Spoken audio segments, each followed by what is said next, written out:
Bom dia. O tema da nossa aula hoje é a nota promissória. A nota promissória é um título de crédito próprio que veicula promessa de pagamento. Então nós vimos, quando conhecemos a teoria geral dos títulos de crédito, que existe uma espécie classificatória que diz que títulos de crédito podem, quanto à estrutura, traduzir ordens de pagamento ou promessas de pagamento. Dei como exemplos que os títulos letra de câmbio, cheque e duplicata são títulos quanto à estrutura que traduzem ordem de pagamento. E como exemplo único de título quanto à estrutura que veicula promessa de pagamento, a nota promissória. Então o que é uma nota promissória? A nota promissória é um título de crédito próprio que veicula promessa de pagamento de quantia certa e determinada de uma pessoa a outra, através da emissão desse documento. Então, quem emite nota promissória, na realidade, faz uma promessa de pagar uma quantia a outra pessoa através deste documento.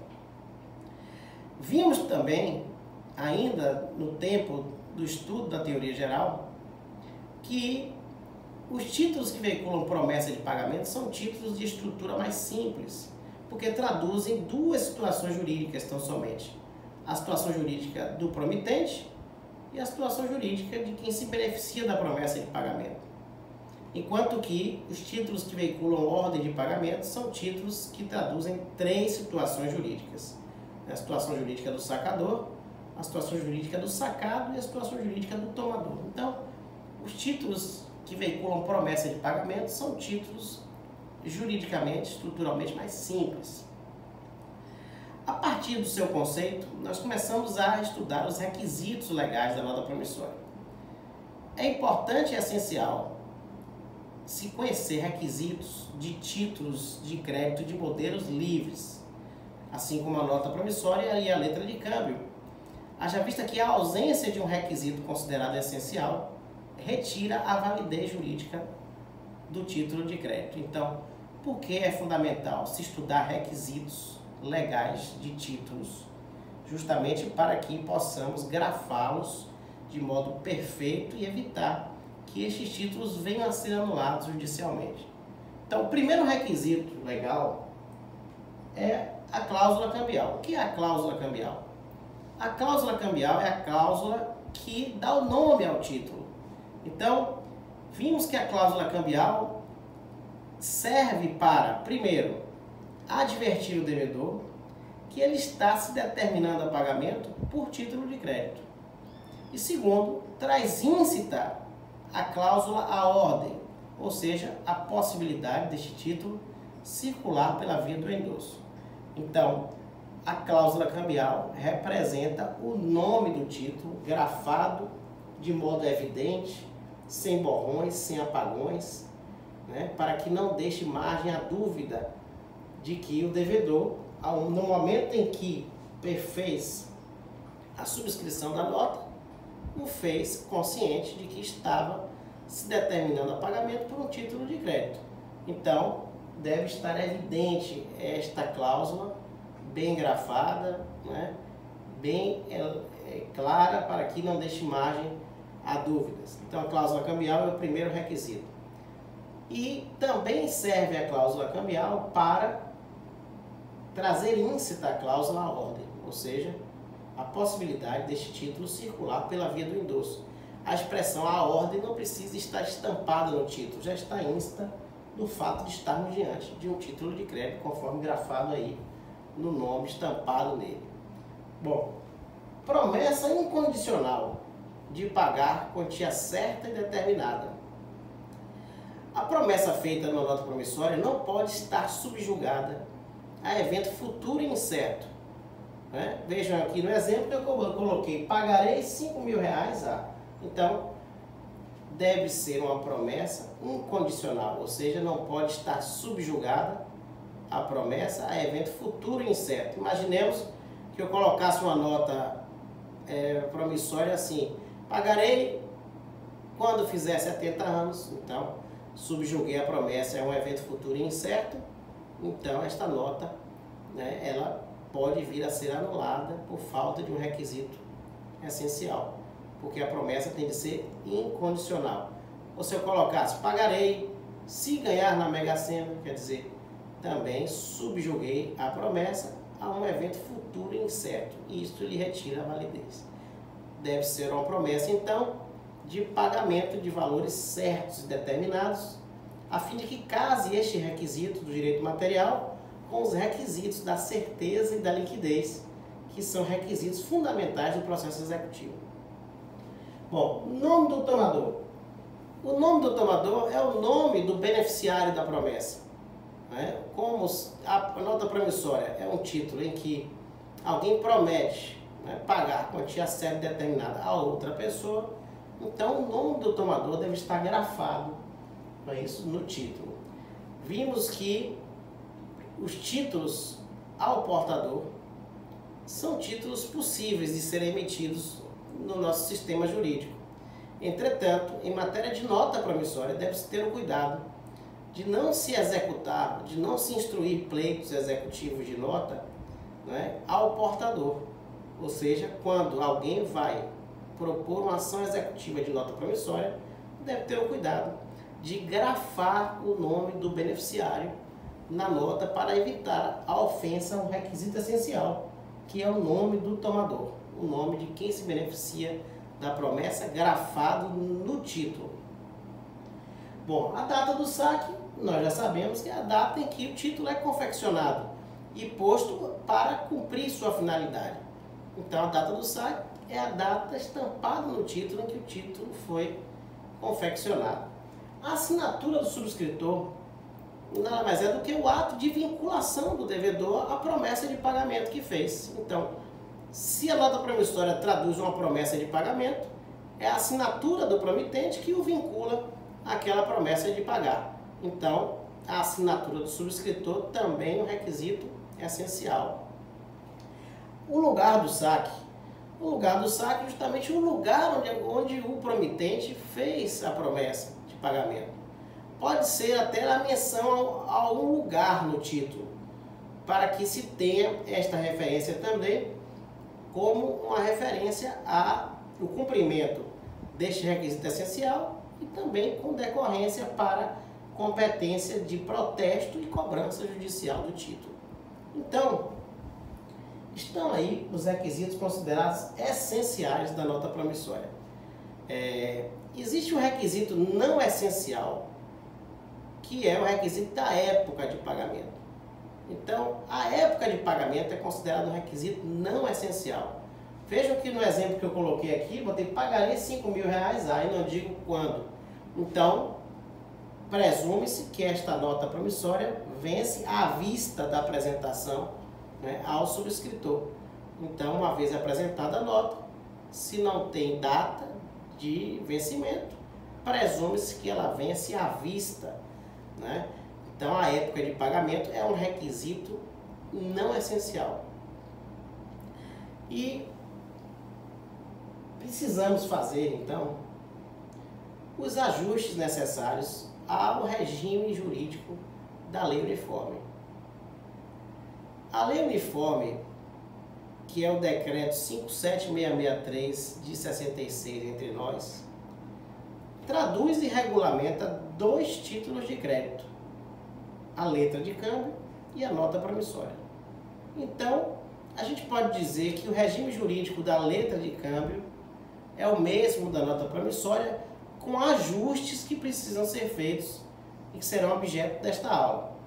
Então, lembrando que o Decreto 57663 de 66, que é a lei uniforme vigente entre nós, traduz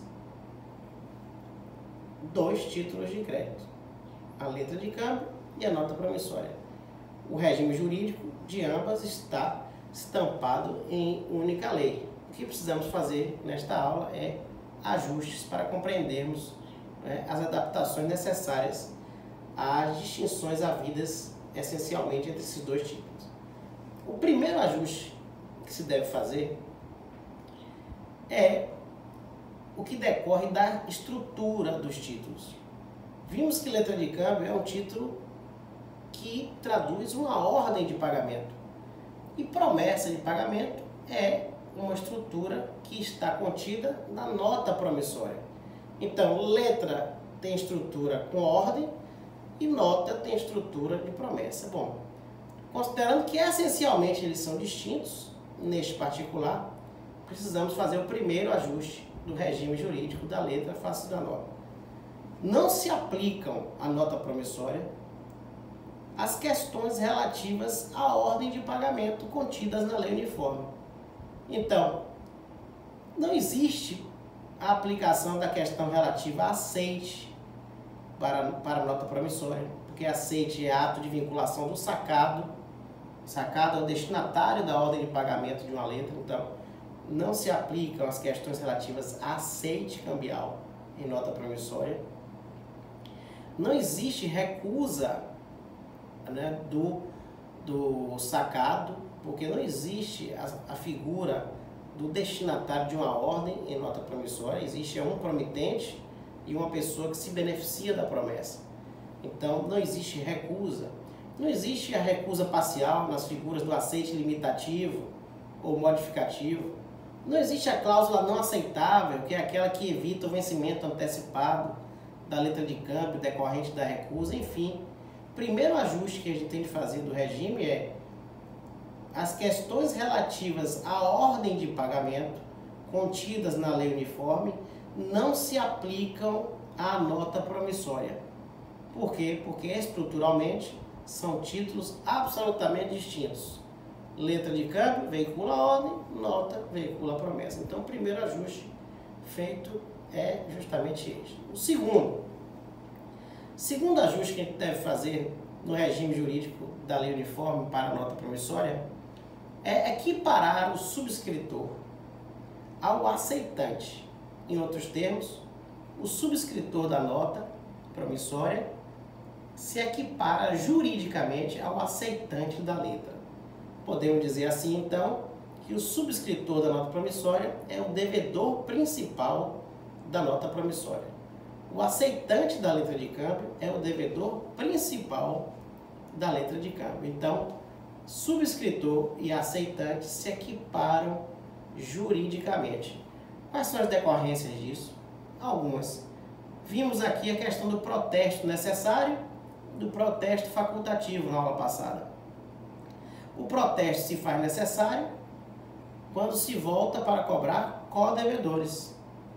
Não é isso? E o protesto se faz facultativo quando se volta para cobrar devedor principal e seus respectivos avalistas. Então, para cobrar o subscritor de uma nota promissória, eu preciso protestar o título? Não, porque ele se equipara ao aceitante, ele é o devedor principal.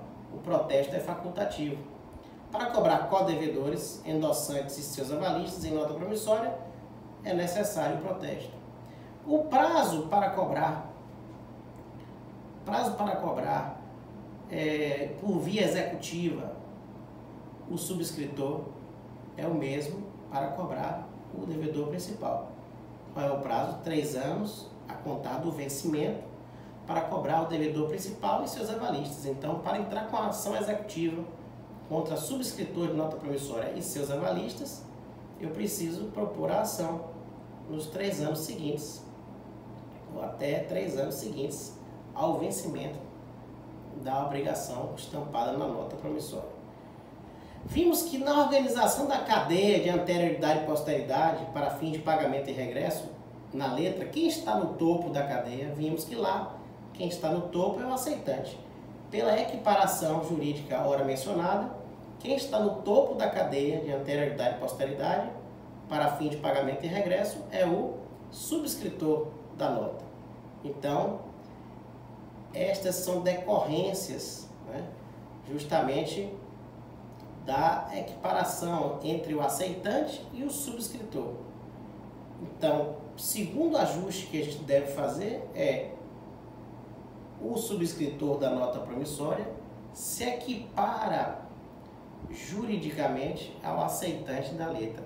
Outra questão dita é a questão da falência. nós vimos na letra de câmbio que se o aceitante for empresário e tiver falência decretada judicialmente, todas as obrigações da letra restam vencidas.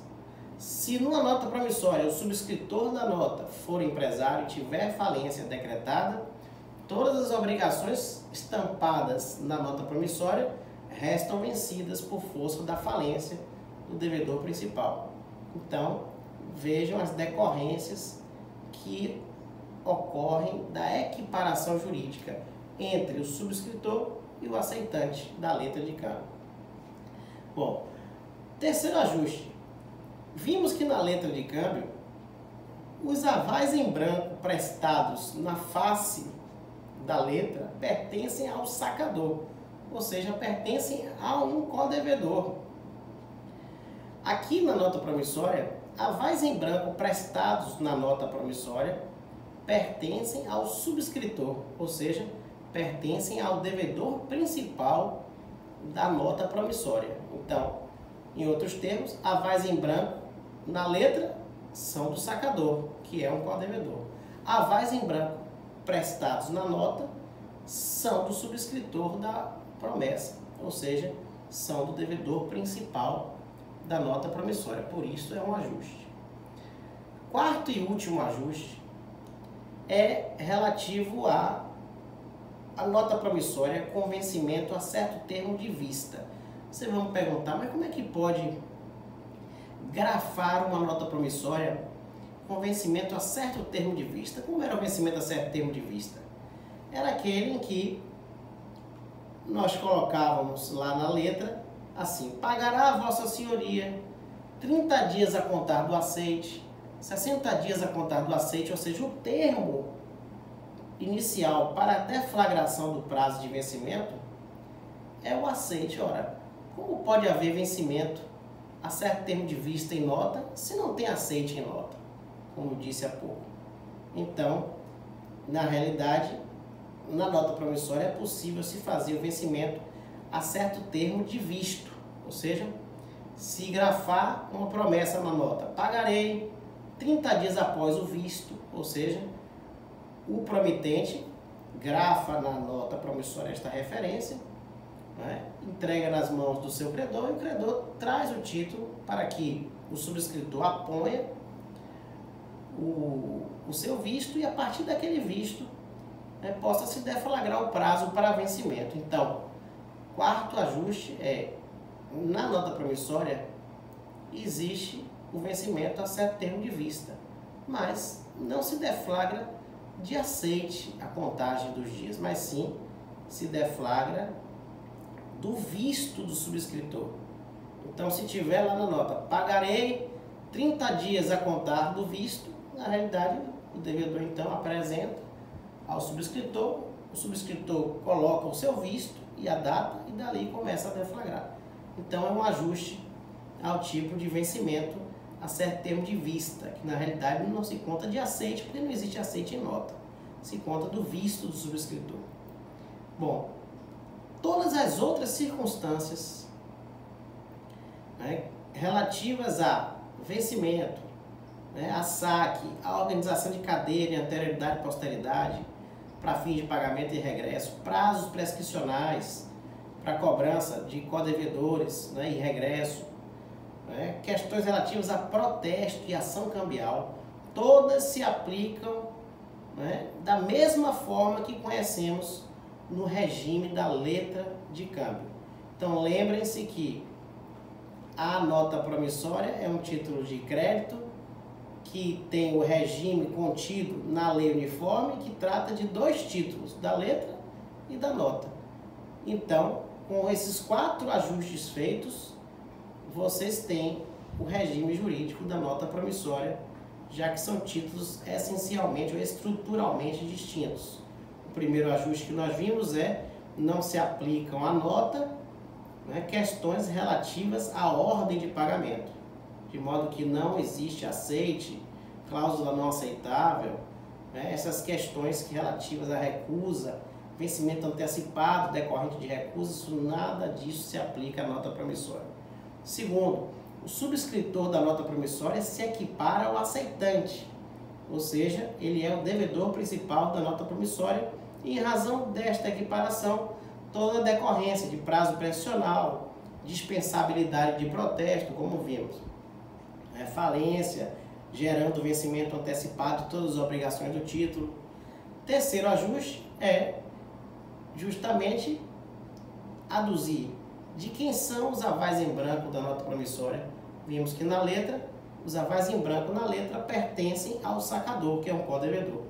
Os avais em branco na nota promissória pertencem ao devedor principal, que é o seu subscritor.